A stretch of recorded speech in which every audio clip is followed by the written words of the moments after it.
Hello दोस्तों, TET maths YouTube channel में आप सभी का स्वागत। और जो हमने रेट की तैयारी कैसे करें, ठीक है, रेट में मेरा अनुभव क्या रहा, मैंने तैयारी कैसे की थी, तो कुछ बुक्स वगैरह उसमें बताई थी। यदि आपने वो वीडियोस नहीं देखी तो आपको वो वीडियोस देखनी चाहिए। उस वीडियोस को आपने बहुत ज़्यादा प्यार दिया, उस पर बहुत अच्छे व्यूज़ आए, ठीक है। अभी हम क्या है लेवल 2 के लिए इस वीडियोस में हम साइंस की शुरुआत करने जा रहे हैं। साइंस के अंदर ये पहला टॉपिक है रेट 2022 के लिए। अब इसके अंदर क्या है, हम जो है लास्ट वाले छोटे छोटे टॉपिक जो पहले करेंगे, क्योंकि मैंने रेट 2021 की जो वीडियोस साइंस की कुछ वीडियोस मैंने अपलोड कर दी थी, तो उनमें क्या है कुछ अपडेशन हम करेंगे, अपडेट करेंगे उनमें, ठीक है। अपडेट करके वो वीडियोस आपको नए तरीके से बिल्कुल बढ़िया तरीके से मिलने वाली हैं, ठीक है भाई। तो इसमें आप देखिए ये बिल्कुल नया टॉपिक है, ये हमने पहले नहीं करवाया था, ठीक है। अब इसमें देखिए सारे ही टॉपिक हम क्या है दोबारा करेंगे, ठीक है भाई। एक के बाद एक टॉपिक हम क्या है सारे करते जाएंगे। और ये जो साइंस का टॉपिक है ये खास तौर पे लेवल 2 के लिए है। ये हमारे पास है रेशों के प्रकार, ठीक है। संश्लेषित रेशे और प्लास्टिक करके एक हमें टॉपिक दे रखा है हमारे सिलेबस के अंदर, तो उसमें से शायद तीसरी यूनिट में है, तो आप देख लीजिएगा।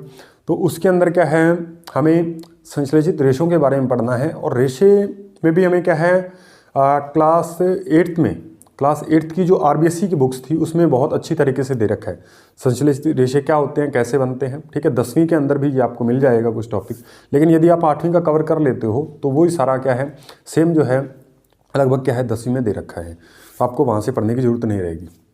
देखिए भी सबसे पहले हम ये समझ लेते हैं कि हमारे पास रेशे होते क्या है, हम किससे रेशे कहते हैं, ठीक है। जैसे आप मान लीजिए हमारे पास क्या है कपास है हमारे हाथों में, कपास, ठीक है, नरमा और कपास आप जानते हो, ठीक है। उस कपास को हम हाथ में लेकर कैसे खींचेंगे, तो उसमें से क्या हम छोटे छोटे तंतु, सफ़ेद रंग के तंतु दिखाई देंगे, तो उन्हीं तंतुओं को हम क्या कहते हैं, रेशे कहते हैं, ठीक है भाई। वो क्या है बहुत बारीक बारीक होते हैं, उन्हीं तंतुओं को हम क्या कह देते हैं, रेशे कह देते हैं। अब ये जो रेशे हैं फाइबर्स कह देते हैं। अब ये जो फाइबर्स हैं, रेशे हैं, ये हमें क्या है दो तरह के होते हैं। तो एक तो प्राकृतिक रेशे होते हैं, आप देख सकते हो यहाँ पे प्राकृतिक रेशे और संश्लेषित रेशे। दरअसल यहाँ पे मैंने पहले से लिख करके रखा हुआ है ताकि कोई भी फैक्ट्स जो है वो छूटे ना, ठीक है भाई। और लिखने में क्या है टाइम लगेगा, ठीक है। और टाइम की बचत करने के लिए क्या है मैंने इसको पहले से लिख रखा है, ठीक है। अगर आप क्या है कमेंट बॉक्स में लिखोगे कि आप खुद मतलब लिखते हुए साथ के साथ समझाते हुए फिर आप इसको लिखवाओ, तो वो भी हम कर लेंगे, ठीक है। लेकिन मेरे हिसाब से ये आपके लिए ज़्यादा क्या है बेनिफिशियल रहेगा, क्योंकि इसमें क्या है चीज़ें पहले से आपके सामने लिखी होंगी, बस उसको थोड़ा सा समझाना है, आपके दिमाग में सेव करना है, फिट करना है, ठीक है भाई। देखिए भाई सबसे पहले प्राकृतिक रेशे और संश्लेषित रेशे हमें याद रखने हैं, क्योंकि जो क्वेश्चन है अब यहाँ से भी एक बार क्या है रीट सीटेट के अंदर क्वेश्चन पूछा गया है। यहाँ से आप कहोगे इतनी छोटी सी बात, हाँ बिल्कुल पूछा जाता है ये, ठीक है।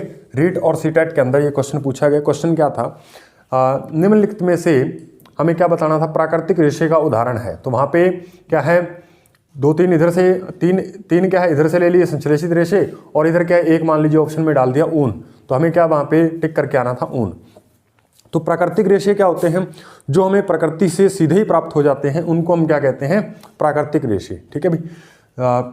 पेड़ पौधे, ठीक है, जंतुओं से प्राप्त होने वाले रेशों को हम क्या कहते हैं, प्राकृतिक रेशे कहते हैं। जैसे यहाँ पे ऊन, ठीक है, ऊन भेड़ से सीधे ही प्राप्त हो जाती है, इसलिए इस रेशों को किसके अंदर रखा गया, प्राकृतिक रेशे के अंदर। पटसन है, ठीक है, पटसन। मूंज भी इसमें आप लिख सकते हो। मूंज जो है ये भी क्या है एक खास तरह का पौधा होता है, जिसकी जो छिलन है, छिलके होते हैं, उसके ऊपर परत जो चढ़ी होती है ना, ठीक है, उस छील से हम क्या करते हैं उसको बारीक कूट करके उसके क्या रेशे छोटे छोटे तंतु बनाए जाते हैं। तो इतना ज़्यादा डिटेल में जाने की जरूरत नहीं है, बस आपको सिर्फ ये थोड़ा ध्यान रखना है। कपास के रेशे अभी मैंने आपको बता ही दिया। जूट है, जूट भी वैसे ही होता है। तो ऊन, पटसन, जूट और कपास के रेशे ये सब किस में आते हैं, मूंज भी आप इसमें लिख सकते हो। लिख देते हैं यहाँ पे इसका एग्जाम्पल भी, ठीक है भाई, मूंज।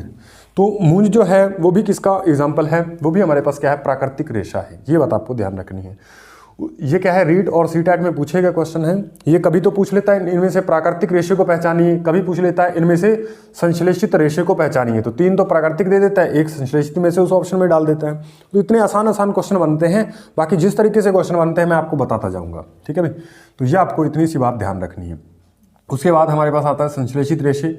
संश्लेषित रेशे अभी के लिए हमें ये नाम याद रखने हैं, बनते कैसे हैं, ये कौन से रेशे होते हैं, इनके उपयोग क्या हैं, बाकी सब हम क्या है, इसको जब हम एक एक रेशे को डिटेल से पढ़ेंगे तब हमें पता चल जाएगा आसानी से। यहाँ पे देखिए संश्लेषित रेशे किसे कहते हैं, क्या होते हैं। संश्लेषित रेशे ऐसे रेशे हैं जिनको हम क्या है, कृत्रिम रूप से बनाते हैं, जिनको मानव द्वारा निर्मित रेशे ही क्या कहलाते हैं, संश्लेषित रेशे कहलाते हैं। यानी इनको हम क्या है, बड़े बड़े उद्योग यानी फैक्ट्रियों के अंदर इनको तैयार किया जाता है, ठीक है। और इसमें क्या है, कुछ कच्चे पदार्थ यूज किए जाते हैं, फिर हमारे पास क्या है, एक रेशा बन के तैयार होता है, रेशे तैयार होते हैं, ठीक है। इस तरीके से इनकी प्रोसेस रहती है। ये किस तरीके से किन किन केमिकल का इनको बनाने में यूज किया जाता है, किन किन पदार्थों का, वो हम डिटेल से पढ़ेंगे। तो यहाँ पे आपको इनके नाम जरूर याद रख लेने हैं। एक तो है हमारे पास रेयॉन, नाइलॉन है, ऑर्लॉन है और डेक्रोन है। कम से कम ये तो आपको नाम याद होने ही चाहिए, ठीक है। इतने तो कम से कम आपको याद नाम होने ही चाहिए, क्योंकि ये आपकी बुक में सीधे डायरेक्ट दे रखे हैं कक्षा 8 में, ठीक है। तो ये हमें क्या है, नेम इसके याद कर लेने हैं। किसी भी तरीके से आप एक दो बार पढ़ोगे तो हो जाएंगे याद, ठीक है। आगे एक एक रेशे पे हम क्या है, दोबारा से डिटेल चर्चा करने वाले हैं, तो वहाँ पे भी आपको ये समझ में आएगा। अब क्या है, संश्लेषित रेशों के गुण, यहाँ से क्या क्वेश्चन बहुत कम पूछा जाता है, लेकिन पूछा भी जाए तो आप देख लीजिएगा। संश्लेषित रेशों के गुण क्या होते हैं कि ये जो इनसे जो कपड़े बनाए जाते हैं, संश्लेषित रेशों के गुण, इनसे जो कपड़े बनेंगे वो क्या है, सिकुड़ते नहीं हैं। इनसे बनने वाले कपड़े जो है वो सिकुड़ते नहीं। कई बार क्या है, आप कपड़े को पहनते हो, ठीक है, तो वो एक बार हमें यूज करने के बाद वो सिकुड़ जाता है, इकट्ठा हो जाता है, धोने के बाद इकट्ठा हो जाता है। तो इनसे जो कपड़े बनेंगे, यानी जो मानव निर्मित रेशे होते हैं, वो क्या है, सिकुड़ते नहीं हैं। और दूसरी बात क्या है, ये मजबूत होते हैं, ठीक है। और तीसरा क्या है, लंबे समय तक कार्य करते हैं, मतलब ये लंबे समय तक चलने वाले होते हैं, ठीक है भाई। तो इनकी लॉन्ग लाइफ होती है, आप ऐसे कह सकते हो। चमकदार व मुलायम होते हैं। तो ये जो रेशे हैं वो चमकदार यानी बहुत अच्छे लगते हैं दिखने में, तो इनके बहुत अच्छे अच्छे वस्त्र बनाए जाते हैं, ठीक है। मुलायम होते हैं, जल्दी आग पकड़ते हैं, ठीक है। एक इनकी क्या है, ये कमजोरी है कि ये जल्दी आग पकड़ देते हैं, जल्दी आग पकड़ देते हैं। आग लगने के बाद ये क्या है, शरीर के साथ चिपक जाते हैं। जैसे एक क्या मान लीजिए हमने क्या सूती वस्त्र पहन रखा है, तो वो जब आग पकड़ेगा तो वो कपड़ा जलेगा, लेकिन वो हमारे शरीर के साथ चिपकेगा नहीं, ठीक है। जैसे एक पॉलीथीन मान लीजिए आप हाथ में पकड़ के जला रहे हो, तो वो क्या हाथ के उसके क्या कुछ बूंदें गिरती हैं, पॉलीथीन जब जलती है तो वो क्या है, उसकी मोम सी गिरती है, वो क्या हमारे यहाँ पे हाथों में चिपक जाती है, ठीक है। अगर आप उसे हाथ में लेके जला रहे हो तो हाथों में चिपक जाएगी, ठीक है। लेकिन ये जो है, ये भी, इनका भी व्यवहार बिल्कुल वैसे ही होता है। ये भी क्या करते हैं, जल्दी से आग पकड़ लेते हैं, और आग पकड़ने के साथ क्या है, हमारे शरीर के साथ ये चिपक भी जाते हैं, ठीक है। तो इससे जलने की संभावना बहुत ज़्यादा रहती है, तो ये इनकी कमजोरी आप कह सकते हो। उसके बाद क्या है, अब पसीना नहीं सोखते। जब हम सूती वस्त्र वगैरह पहनते रखते हैं, ठीक है, या फिर प्राकृतिक रेशों से निर्मित वस्त्र जब हम पहनते हैं, तो उसमें क्या होता है कि उससे जो बने वस्त्र हैं वो हमारे शरीर का पसीना जो है वो सोख लेते हैं, ठीक है, उनके अंदर आ जाता है, और फिर वाष्प बन के वो पसीना जो है वो उड़ जाता है। लेकिन दरअसल इनमें कुछ नहीं होता, ऐसा नहीं होता। इसमें क्या होता है कि जब आप ये वस्त्र पहनोगे, संश्लेषित रेशों से बने हुए वस्त्र जब आप पहनते हो, तो पूरी की पूरी शर्ट भीग जाती है, ठीक है। ऐसे लगता है कि अभी जैसे पानी में से, मतलब उसके ऊपर पानी जैसे गिर गया हो, तो पूरा ऐसे आपको दिखाई देगा कि ये पूरी कपड़ा जो है भीग चुका है। वो यानी पसीने को सोखते नहीं है, तो ये बात आपको एक ध्यान रखनी है, ये पसीने को सोखते नहीं है। उसके बाद है बहुलक। बहुलक को हम इंग्लिश के अंदर क्या कहते हैं, अभी पॉलीमर कहते हैं। ये पॉलीमर जो है ये 2 ग्रीक शब्दों से बना है। पॉलीमर जो है ये तो अंग्रेजी, ये जो है अंग्रेजी का शब्द है, ठीक है भाई, ये इंग्लिश का शब्द है पॉलीमर। बहुलक क्या होता है वो मैं बताने जा रहा हूं। तो पॉलीमर, बहुलक को पॉलीमर भी कहते हैं इंग्लिश के अंदर, लेकिन ये जो है 2 ग्रीक वर्डों से बना है, 2 ग्रीक भाषा के शब्दों से बना है। इसमें एक है हमारे पास पॉली और दूसरा है मर। पॉली का अर्थ होता है अनेक, ठीक है, यानी बहुत सारी, और मर का अर्थ क्या होता है, इकाइयाँ यानी यूनिट्स। तो जब बहुत सारी यूनिट, जब बहुत सारी छोटी छोटी इकाइयाँ मिलकर के एक बहुत बड़ी इकाई का निर्माण करें, तो उसी को हम क्या कहते हैं, बहुलक कहते हैं। और ये जो प्रोसेस हो रहा है, ये जो प्रक्रिया हो रही है बहुलक बनने की, उस पूरी प्रक्रिया को हम क्या कह देते हैं, बहुलकीकरण। क्या कहते हैं, बहुलकीकरण, ठीक है। ये भी आप बात नोट कर सकते हो। बहुलक क्या है, अनेक क्या है, जब बहुत सारी छोटी छोटी इकाइयाँ मिलकर के एक वृहद यानी बड़ी इकाई का निर्माण करती हैं, तो जिसका क्या है, अणुभार उच्च हो जाता है, उसी को हम क्या कहते हैं, बहुलक कहते हैं। क्या कहते हैं भाई, बहुलक कहते हैं, ठीक है। अब इसको एक एग्जाम्पल के द्वारा हम समझ सकते हैं। देखिए आप यहाँ पे क्या है, मैंने एक मान लीजिए ये बना दी, ये क्या है, एक माला है, मान लीजिए ये मोतियों की माला है, इसमें ये आपको जो दिख रहे हैं बिंदु, ये मान लीजिए मोती हैं, मोतियों की हाला है या मोतियों की, ये क्या हमने बना दिया, मोतियों की माला। मोतियों की माला में आप देखोगे ये जो मोती लगे हुए हैं इसको आप इकाई मानो, ये छोटी छोटी इकाइयां हैं, तो ये मिलकर के एक क्या है, बड़ी इकाई का निर्माण कर रही हैं। ठीक है, एक बड़ी इकाई बन जाती है जिसका अणुभर उच्च होता है, उसी को हम क्या कहते हैं, बहुलक कहते हैं। आ रही है बात समझ में? ठीक है भाई, तो ये बात आपको ध्यान रखनी है कि ये जो छोटी छोटी इकाइयां हैं, ठीक है, ये जब मिलकर के एक बड़ी इकाई का निर्माण कर देंगी, पूरी माला की रचना कर देंगी, तब हम इसे क्या कहते हैं, बहुलक कहते हैं। ठीक है, इसे हम क्या कहते हैं, पॉलीमर बहुलक कहते हैं। ये यहाँ पे जो हमने मोती के रूप में लिए हैं, यहाँ पे हम कोई भी रासायनिक पदार्थ लेकर के हम एक क्या है, पॉलीमर यानी बहुलक का निर्माण करेंगे। यहाँ पे क्या है, मोती जो है यहाँ पे, या फूल आप कह सकते हो, फूलों की माला, ये किसको दर्शा रहे हैं, ये यहाँ पे कोई ना कोई रासायनिक पदार्थ होंगे हमारे पास। ठीक है भाई, अब देखिए, अब हम एक एक रेशे को किस तरीके से बनता है, उसमें से कौन कौन से क्वेश्चन पूछे जा सकते हैं, इसको हम डिटेल से देखेंगे। यदि आप ये वीडियोस देख लेते हो तो आप मतलब ये आपका टॉपिक अच्छा हो जाएगा, इसमें कोई भी क्वेश्चन इससे बाहर नहीं जाने वाला। ठीक है भाई, अब देखिए, सबसे पहले मैंने यहाँ पे लिखा रेयॉन, क्योंकि हमारे पास ये 3-4 रेशे, इनको तो हमें बहुत बढ़िया ढंग से करना ही करना है। क्वेश्चन हमेशा ही इसी में से आएगा। यहाँ से डेक्रॉन में रीट 2021 में पूछा गया ये क्वेश्चन, रीट 2021। ठीक है भाई, डेक्रॉन। तो अभी आपको जब डेक्रॉन पढ़ेंगे तो वो क्वेश्चन भी उसमें इंक्लूड करेंगे, क्या होता है, किस तरीके से उसको हमें हल करना था।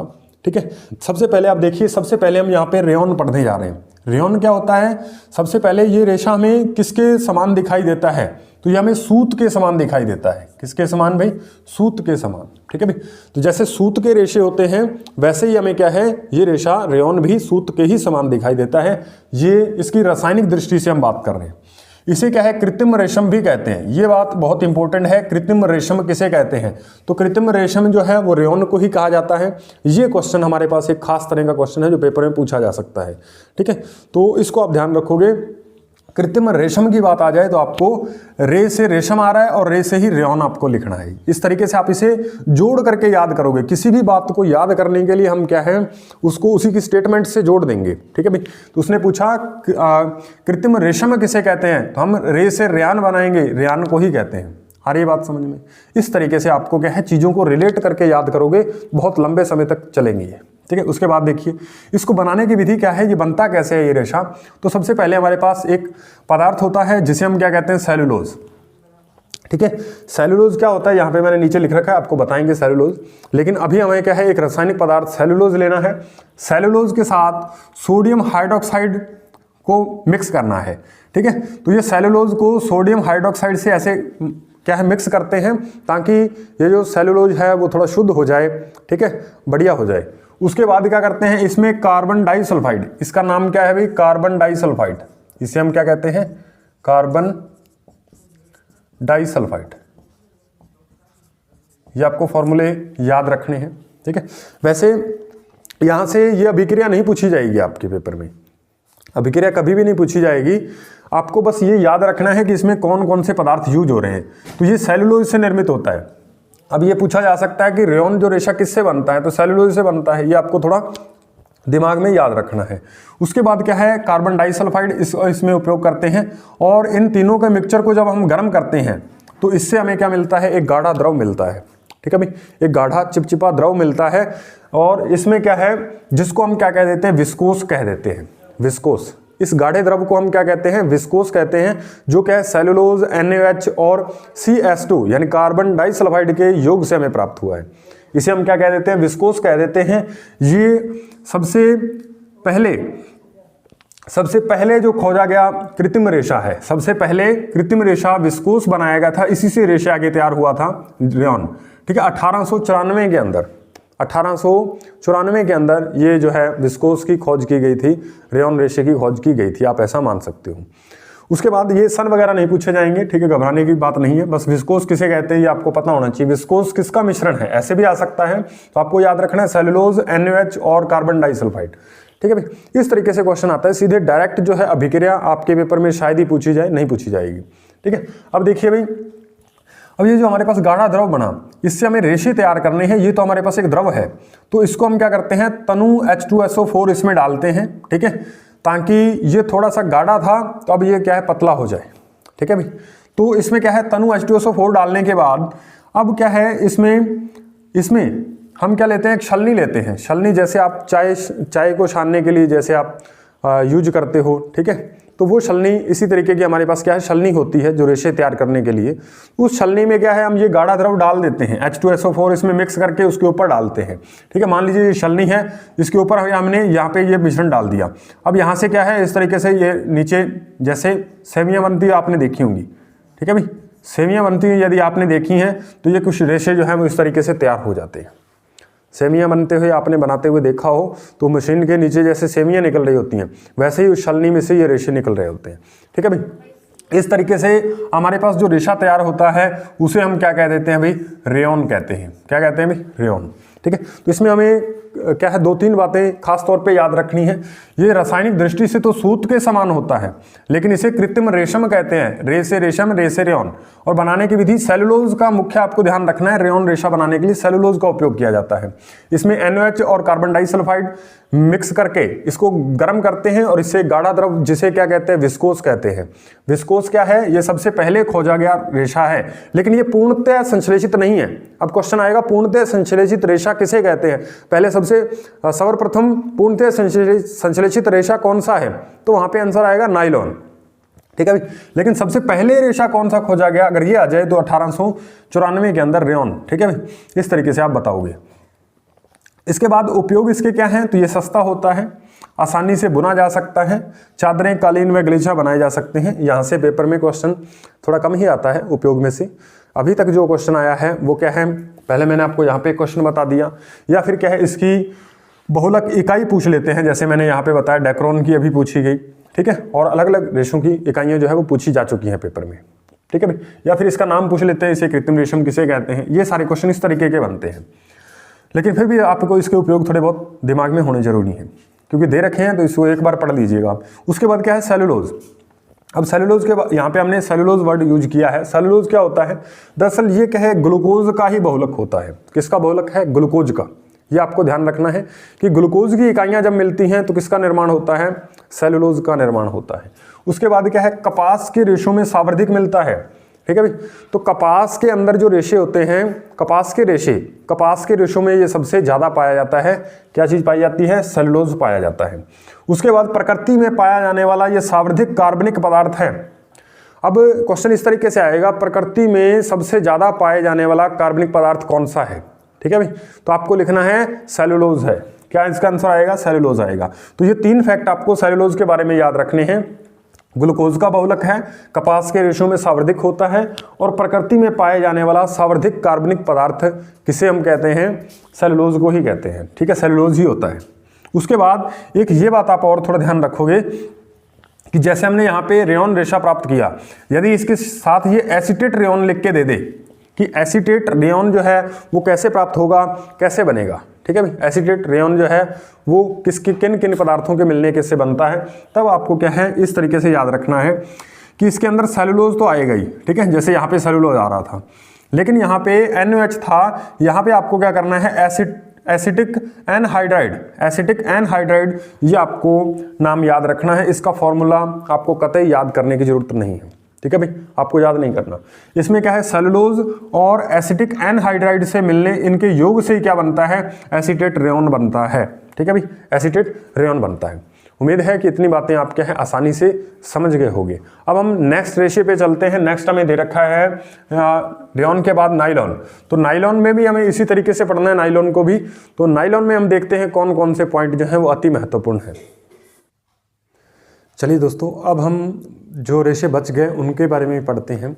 तो हमारे पास देखिए भाई, दूसरा रेशा हमारे पास नाइलॉन। नाइलॉन जो है रेशा मोस्ट इंपॉर्टेंट है, ठीक है, बहुत ज़्यादा इंपॉर्टेंट है नाइलॉन। देखिए आप नाइलॉन में आपको क्या क्या याद रखना है। नाइलॉन में यहाँ पे आप देखो, इसकी खोज कब की गई, 1931 में। और कहाँ पे की गई, न्यूयॉर्क और लंदन के अंदर, ठीक है। न्यूयॉर्क और लंदन में ये सबसे पहले जो है रेशा कहाँ पे खोजा गया, न्यूयॉर्क और लंदन के अंदर। कब खोजा गया, 1931 के अंदर। हालांकि मैंने आपको बताया कि साइंस में आपको ज़्यादा सन वगैरह याद करने की ज़रूरत नहीं है, एग्जैक्ट डेट आपको याद करने की ज़रूरत नहीं है, बस उसका मीनिंग पता होना चाहिए। लगभग आप हल्का हल्का एक बार पढ़ लीजिए तो उससे क्या हमारा थोड़ा बेसिक जो है वो स्ट्रॉन्ग हो जाता है। इसकी खोज कितनी 1931 में की गई, न्यूयॉर्क व लंदन के अंदर की गई। न्यूयॉर्क से क्या है NY लिया गया और LON लंदन, लंदन शब्द जो है उसकी स्पेलिंग में LON आता है, तो वहाँ से LON निकाल के NY न्यूयॉर्क से निकाल के हमने क्या है इसको नाइलॉन कह दिया। इस रेशो को क्या कह दिया, नाइलॉन कह दिया।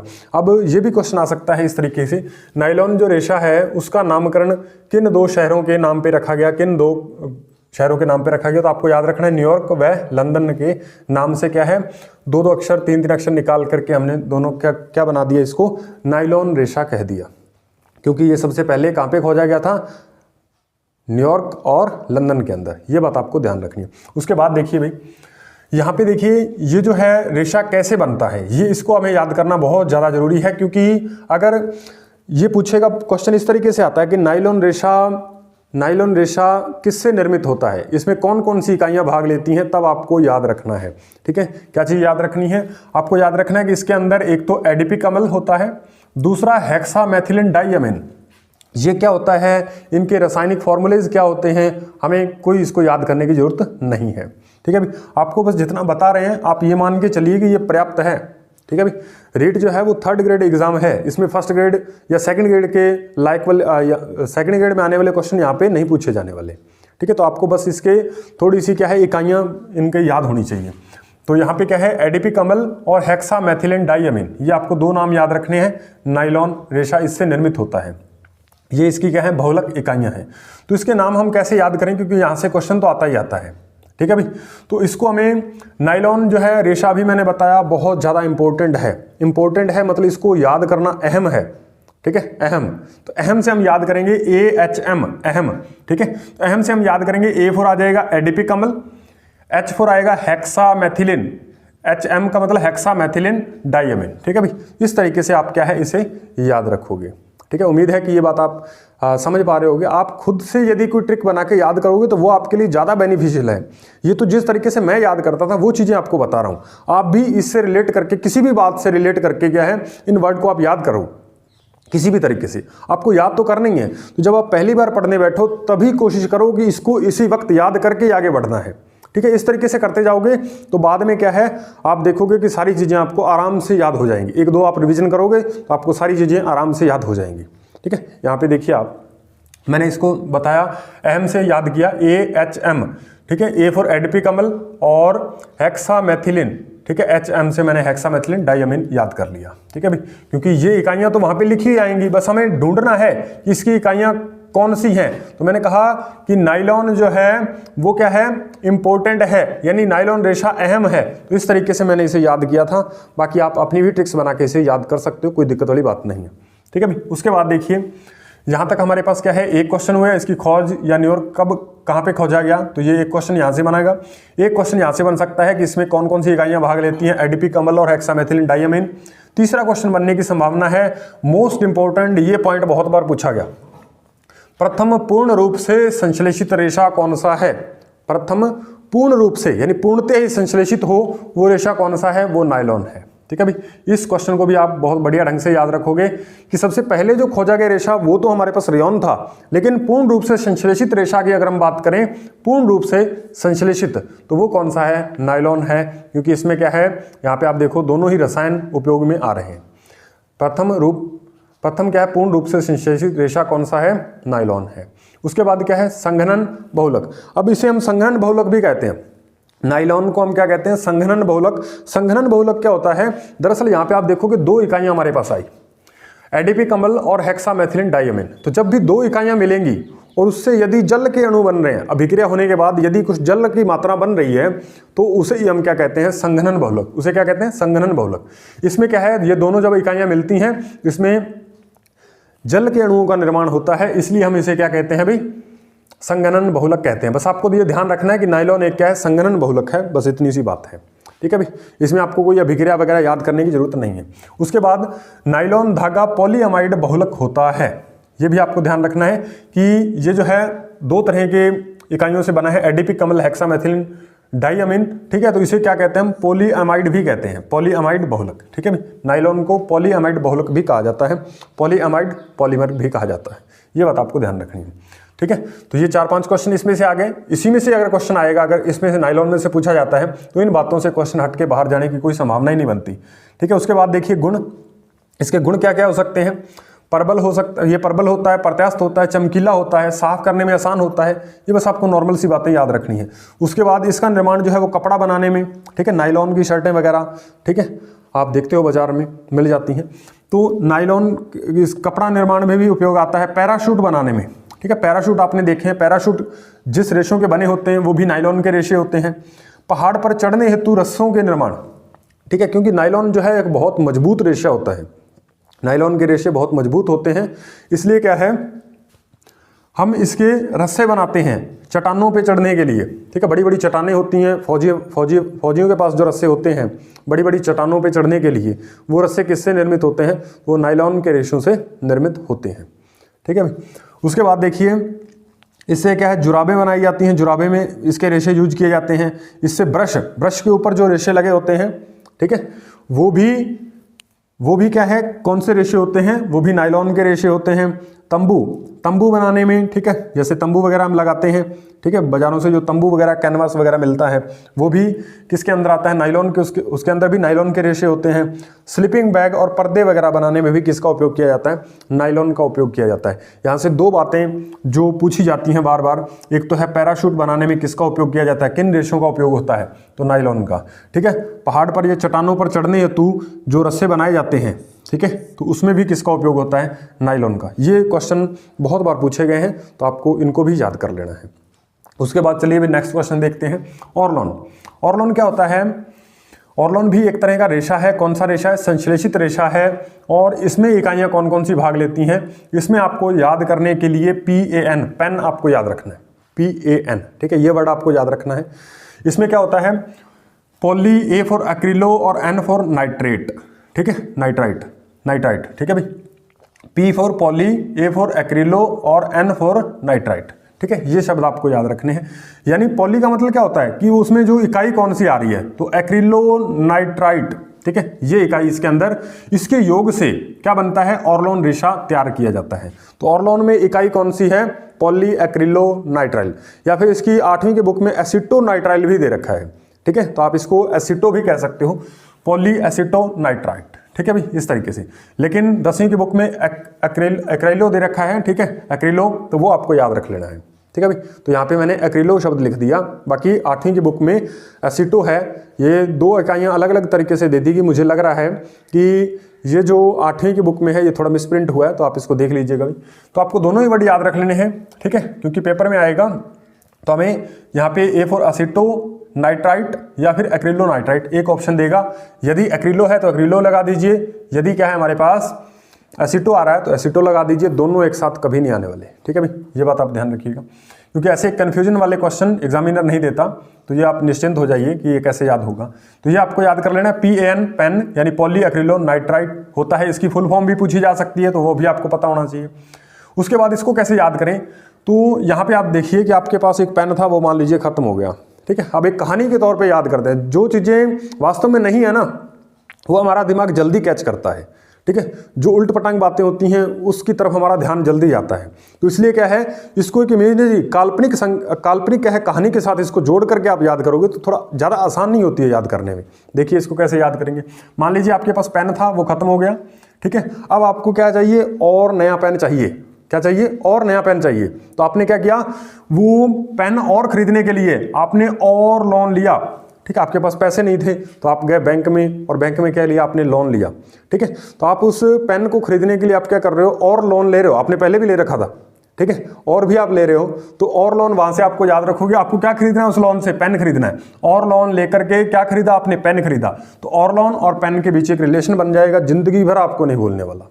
ठीक है भाई, जिंदगी भर नहीं भूलेगा। लिखवा के ले लीजिए, एक बार इसको अपने दिमाग में बिठाइए, जिंदगी भर नहीं आपको भूलेगा।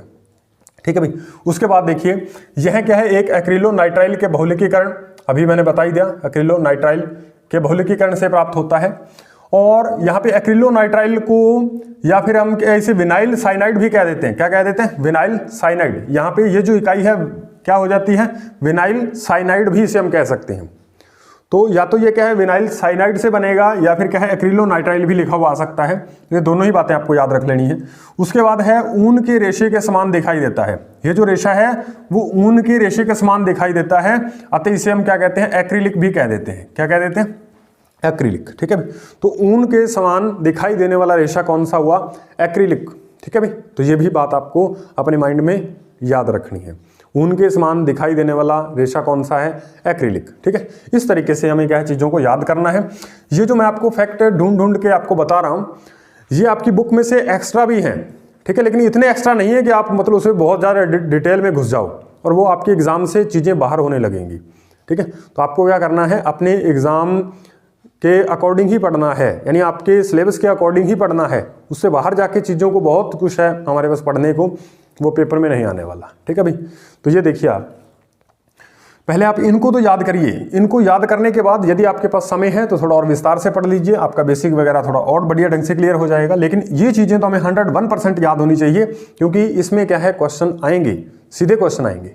ठीक है, तो ये मैंने अलग अलग दरअसल आपको क्वेश्चन ही बता रहा हूँ कि इतने क्वेश्चन इसमें से बन सकते हैं, इस तरीके से बन सकते हैं। चौथा क्वेश्चन देखिए आप, मतलब चौथा पार्ट इसका देखिए। चौथे रेशे में हमारे पास आता है डेक्रोन। डेक्रोन भी अभी रीट 2021 में पूछा गया। ठीक है, अलग अलग एग्जाम में पूछे गए ये क्वेश्चन है, और मेरे पास इतना टाइम नहीं होता कि एक एक क्वेश्चन को हम बताएं कि इस पेपर में आया है। बाकी मैं आपको हल्का हल्का बता देता हूँ कि ये इस तरीके से एग्जाम में पूछा गया ये क्वेश्चन है, इस तरीके से बन सकता है, तो आप वो सब देख लीजिएगा। अब ये रीट 2021 में पूछा गया कि डेक्रोन जो रेशा है, ठीक है, डेक्रोन रेशा जो है उसकी क्या क्या इकाइयाँ हैं, उसकी क्या क्या इकाइयाँ, बहुलक इकाइयाँ कौन कौन सी हैं, वो हमें बताना था। अब देखिए भाई, सबसे पहले हमें यहाँ पे देखिए डेक्रोन रेशे को हम टेरिलिन भी कह देते हैं। क्या कहते हैं, टेरिलिन। डेक्रोन रेशे को हम टेरिलिन भी कहते हैं, ये बात आपको ध्यान रखनी। टेरिलिन जो है ये भी डेक्रोन या टेरिलिन ये क्या है, एक संघनन बहुलक है। संघनन बहुलक मतलब इसमें भी 2 इकाइयाँ भाग लेंगी और इसमें जल के अणु बन रहे होंगे। जल के अणु बन रहे हैं इसलिए इसमें क्या है, इस बहुलक को हमने क्या कह दिया, संघनन बहुलक कह दिया। उसके बाद देखिए आप यहाँ पे इसमें 2 कौन कौन सी इकाइयाँ आ रही हैं, तो एथिलीन ग्लाइकॉल और टेरिफेथिलिक अम्ल। ठीक है भाई, ये 2 तरह की इकाइयाँ होती हैं, एथिलीन ग्लाइकॉल प्लस टेरिफेथिलिक अम्ल। ये 2 इकाइयाँ मिलकर के क्या है, डेक्रोन रेशे का निर्माण करती हैं। अब ये 2 इकाइयों को हम इस डेक्रोन से कैसे जोड़ें, ठीक है, क्योंकि ये इकाइयाँ अभी पूछी गई हैं पेपर में, और बहुत सारे मतलब जितने भी आपके एग्जाम हुए हैं उसमें या तो मैंने आपको बताया पहले जिस तरीके से क्वेश्चन बने थे पहले भी आपको बता दिया, अभी जिस तरीके के क्वेश्चन पूछे जा रहे हैं वो आपसे इकाई जानना चाहता है कि इसकी इकाई क्या है, या इन 2 इकाइयों से मिलकर के कौन सा रेशा तैयार होगा। इस तरीके के एग्जामिनर जो क्वेश्चन है वो ज़्यादा बना रहा है। ठीक है, तो हमें क्या है इस पर थोड़ा ज़्यादा फोकस करना है।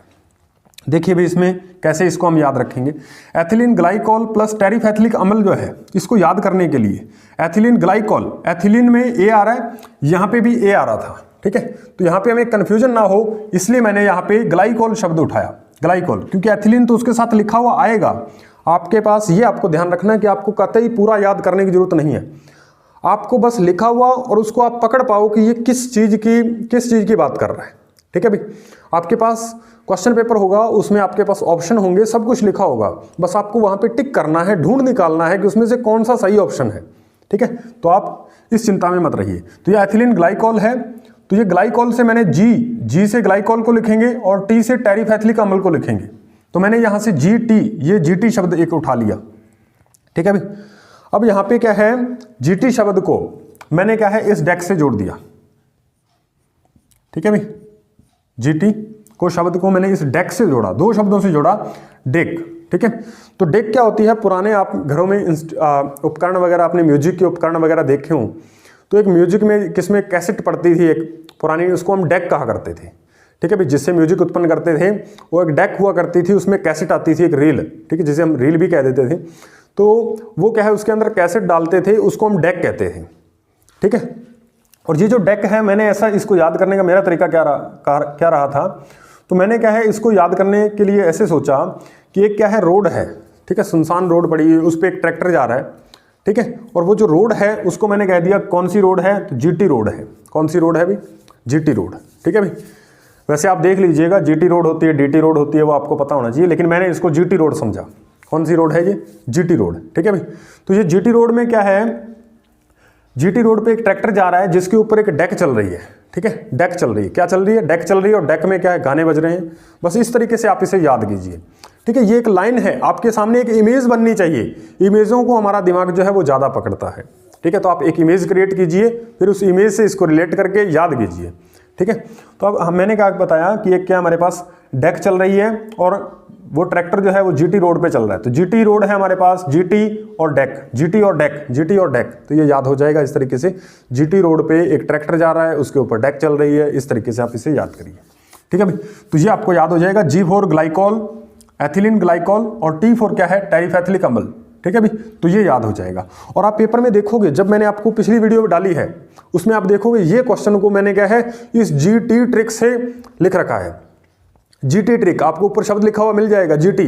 तो मेरे माइंड में एकदम क्लिक किया, क्योंकि 4 ऑप्शन आए थे उसमें। मैं आपको ये क्वेश्चन यहाँ पे दिखाऊंगा दोबारा से, ठीक है भाई। यहाँ पे ये क्वेश्चन आपको दोबारा दिख रहा होगा। इसमें क्या है, हमसे क्या पूछा, डेक्रोन के कौन कौन सी यूनिट है, या फिर हमें यूनिट दे करके पूछा था रेशा कौन सा है, इस तरीके का क्वेश्चन आया था।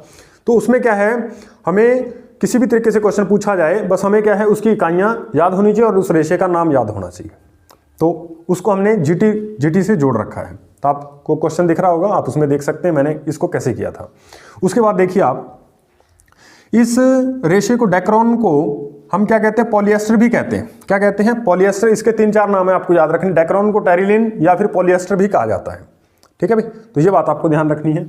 उसके बाद चुंबकीय टेप व सेफ्टी बेल्ट जो है इससे बनाए जाते हैं। इसका उपयोग की बात करें तो इसमें आपको 2 ही चीजें बस याद रखनी, चुंबकीय टेप व सेफ्टी बेल्ट, ठीक है भाई। सेफ्टी बेल्ट जो आप सीट वगैरह, वाहन के अंदर जो कार वगैरह के अंदर सेफ्टी बेल्ट लगे होते हैं, उनकी बात हो रही है। और टेरिकॉट और पॉलीकॉट, यहाँ से 2 क्वेश्चन ये एक्स्ट्रा आपको याद करने हैं, ठीक है। टेरिकॉट और पॉलीकॉट। टेरिकॉट में क्या होता है, टेरिकॉट को हम पॉलीकॉट भी कह देते हैं। और ये होता क्या है, ये पॉलिएस्टर, यानी डेक्रोन पॉलिएस्टर, यहाँ से जो आएगा पॉलिएस्टर को मिला दिया, और उसके साथ यदि हम कपास के रेशे मिला करके यदि हम कोई नया रेशा तैयार करें, ठीक है, नए प्रकार के कपड़े बनाएं, तो उसी को हम क्या कहते हैं, टेरिकॉट या फिर पॉलीकॉट, ठीक है भाई। टेरिकॉट के कपड़े आपने देखे होंगे, ठीक है, वही कपड़ों के अंदर जो रेशे होते हैं उसी को हम क्या कहते हैं, टेरिकॉट, ठीक है भाई। तो ये टेरिकॉट और पॉलीकॉट क्या होता है, ये एक ही बात है। इसको अब याद कैसे करें, पहली बात तो आपको ये टेरिलिन याद होना चाहिए कि ये डेक्रोन है, पॉलिएस्टर है, ये तीनों नाम आपको याद होने चाहिए। उसके बाद ये कोट जो आ रहा है, दरअसल ये कॉटन के लिए आया है। कॉट जो शब्द हुआ है उपयोग, ये किसके लिए, कॉटन के लिए। और कॉटन का मतलब कपास, तो कपास के रेशे और पॉलिएस्टर मिलकर के क्या बनाएगा, टेरिकॉट या पॉलीकॉट बनाएगा। उसके बाद टेरी वूल क्या होता है, टेरी से आ जाएगा हमारे पास, पॉलिएस्टर की बात हो रही है, और प्लस वूल। वूल का मतलब क्या है, ऊन के रेशे। वूल मीन्स ऊन होता है, तो ऊन के रेशे। तो जब टेरिकॉट की बात करें तो क्या आ जाएगा हमारे पास, पॉलिएस्टर में कॉट मतलब कॉटन की बात हो रही है, यानी कपास के रेशे पॉलिएस्टर के साथ मिलेंगे तो टेरिकॉट या पॉलीकॉट बनेगा। टेरीवूल कब बनेगा, जब क्या हमारे पास पॉलिएस्टर के साथ ऊन के रेशे मिलेंगे, ठीक है भाई। उसे हम क्या कहेंगे, टेरीवूल कहेंगे या फिर क्या कहेंगे, पॉलीवूल कहेंगे, ठीक है। उम्मीद है कि ये बात आपको अच्छे से समझ में आ गई होगी। तो ये संश्लेषित रेशे जो हैं, ये टॉपिक जो है आपका कंप्लीट हुआ। इसमें सिर्फ हमें इतने ही रेशे पढ़ने हैं, बाकी इसमें एक और हम वीडियोस बनाएंगे जिसके अंदर क्या है, कुछ प्राकृतिक रबड़ वगैरह की बात हम करेंगे, ठीक है। वैसे रबर वगैरह हमारे सिलेबस में है नहीं, लेकिन बाई चांस वहाँ से भी क्वेश्चन पूछा जाए तो उसके लिए भी हमें थोड़ा तैयार रहना है। बस 5-10 मिनट की एक और वीडियो बनेगी, फिर ये संश्लेषित रेशे वाला जो टॉपिक है इसके अंदर हम सारी चीज़ें पढ़ चुके होंगे, ठीक है। और 10वीं के अंदर ये जो सारी 8वीं और 10वीं के किताब में ये टॉपिक दे रखा है, तो वहाँ से ये सारे टॉपिक जो है, एक एक पॉइंट जो है उसको क्या है अच्छे ढंग से यहाँ पे आपको समझा दिया गया है, ठीक है। बस इतनी सी बातें आपको याद हैं तो मतलब आपका 1 नंबर यहाँ से आएगा ही आएगा एक क्वेश्चन। तो आपको क्या है, पिछले कोई भी पेपर उठा के देखोगे आपको लगभग क्या है, एक क्वेश्चन यहाँ से मिलेगा, ठीक है। तो आपका एक क्वेश्चन पे अच्छी पकड़ बन जाएगी। ये चीज़ें आप याद हैं तो आप अभी ये आपको यदि इतना याद है तो आप देखना संश्लेषित रेशे में से कोई भी यदि क्वेश्चन पूछा गया तो आप उसे आसानी से बना पा रहे होगे, ठीक है। आप देख सकते हो इसे बना के। तो अब हम इसी वीडियो को यहीं पे एंड करते हैं। तो यदि आप हमारे YouTube चैनल पे नए हैं तो आपको बता दें कि इस पे रीट लेवल 2 के लिए साइंस, मैथ्स और साइकोलॉजी की निःशुल्क क्लासें जो हैं अपलोड की जाती हैं, ठीक है।